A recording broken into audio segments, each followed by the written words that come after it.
We're in Yorba Linda at the Nixon Library with Chief Warrant Officer Carl Burhanan, who was a career Army helicopter pilot for many 25 years? 26. 26, but who's counting? 26 years. And for several of those years was the presidential aircraft commander or co-pilot on flights, on presidential flights aboard the president's helicopter. Yes, sir. How did you come to flying helicopters to begin with? Well, how I came to fly helicopters, I was in Korea when I was 17 years old in 1951 in the infantry. And at least 5 times I didn't think I was going to leave there, because it was the first time in the history of our country that anybody fought in mountains. A little bit in Italy during the Second World War, but almost nothing. And the 1st Marine Division lost their whole division traversing the low ground. And so I decided if I get out of here alive, I won't be coming back in the infantry. So then I started exploring other things that I wanted to do if I stayed in the military. And I became a first sergeant in the infantry when I was 19 years old. And I was reading this article, Circular 42, it said helicopter flight training.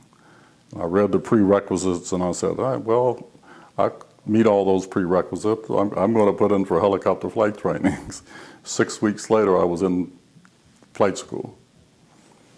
What do you remember your first flight as the commander, or first flight on the presidential helicopter with the president? Yeah, the first flight was the same flight that Gene talked about right here in California.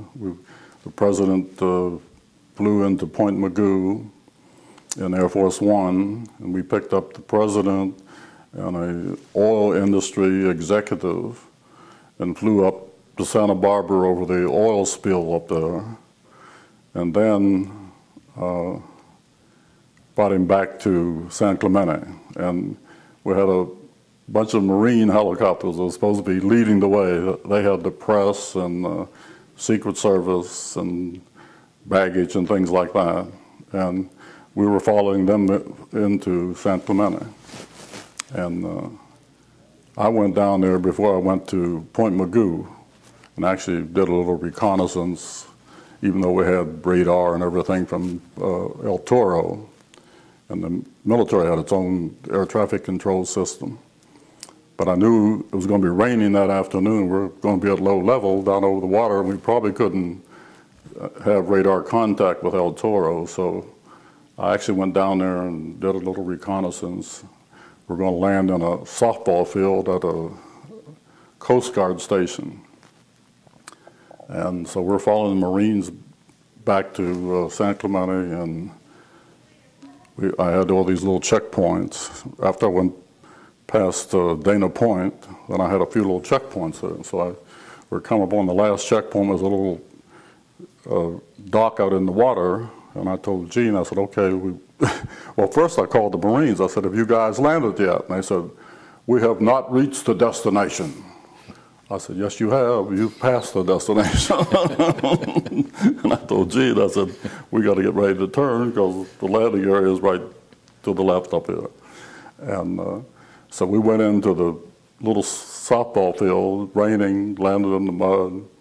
And by the time the president was walking over to the house, then the Marines had turned around and came back and landed there. Now, they were stationed at Point Mugu, not Point Mugu, but Pendleton?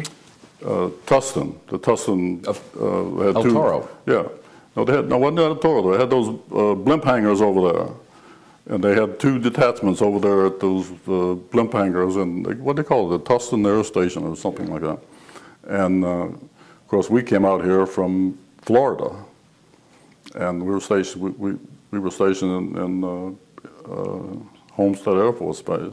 Now, before this first flight with Nixon, and that was the first time he'd come to see what became the house that he bought and that became the Casa Pacifica, the Western White House, or adjacent to the Western White House, which was on that Coast Guard station. Yeah.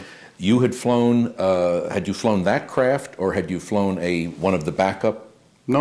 I had flown for Johnson prior to that.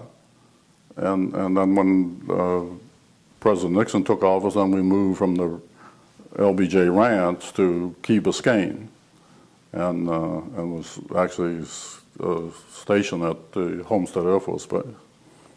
And just so happened that that was his first flight, I think, in the States. And then Gene and I happened to be on that first flight and the last flight.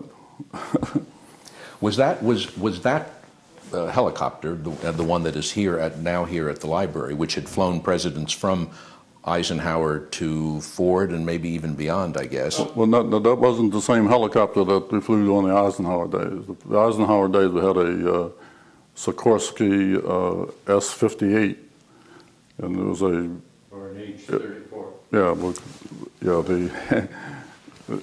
the military called it the H-34. It had a radio engine, single engine helicopter, and as soon as a twin engine helicopter, actually, I flew the first twin engine helicopter in the world, I guess, for 7 years before I actually came to the White House.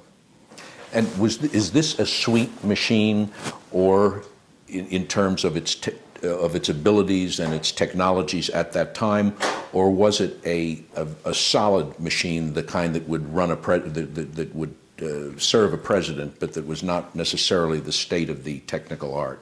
Oh, sure. Sikorsky, made the first operational helicopter, and because they were their biggest defense helicopter contractor, and that particular helicopter was the second twin-engine helicopter that the military purchased. The first one was had two radio engines and a big cargo helicopter. But this one was a Navy helicopter, and they designed it for anti-submarine missions. And it had an amphibious hull and two turbine engines, and beautiful helicopter. It's still one of the prettiest helicopters I've ever seen, and certainly was, I think, of course, all the manufacturers that the government selected to purchase helicopters from had, machines that were certainly better than any other in the world. And but this particular helicopter was, even though it was a combat helicopter, when they put it into a VIP configuration, it became a beautiful, beautiful helicopter. You were present at at President Nixon's first visit to what became the Western White House. You were present at the controls at his last flight on August 9th, 1974, from the White House, the day he left, the day he resigned. Gene Boyer has described some of that. What are your memories of that August 7th, 1974 flight? Well, it was a very, very sad day, and we had flown the president for 5 years, and unlike his predecessor, we had good feelings towards President Nixon, and just a comparison. All the flights that we flew, the Nixon family, whether it was just the president and Mrs. Nixon, whether it was his daughters, even after the girls got married, all of them, regardless if we flew 10 minutes or 2 hours, they all came up to the cockpit and thanked us for a nice flight, every one of them. During the Johnson administration, I don't think President Johnson ever, while he was president, thanked us, not any flight I was on, where he thanked us for a nice flight. The girls, we used to fly them around in the smaller helicopters like a taxi, and I don't ever remember Lucy thanking me. I think Linda might have thanked me once or twice.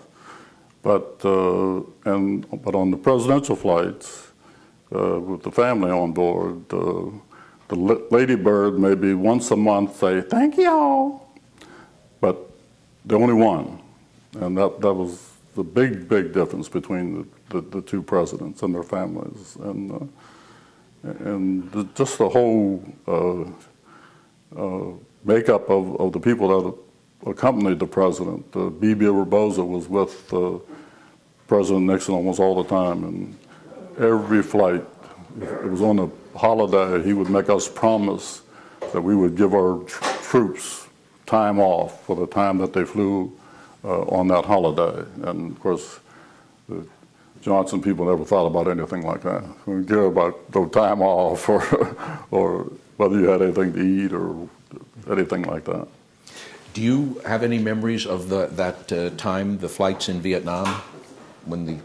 No, in fact, on that flight, I was in Thailand and flew the President and the First Lady into the palace in Thailand.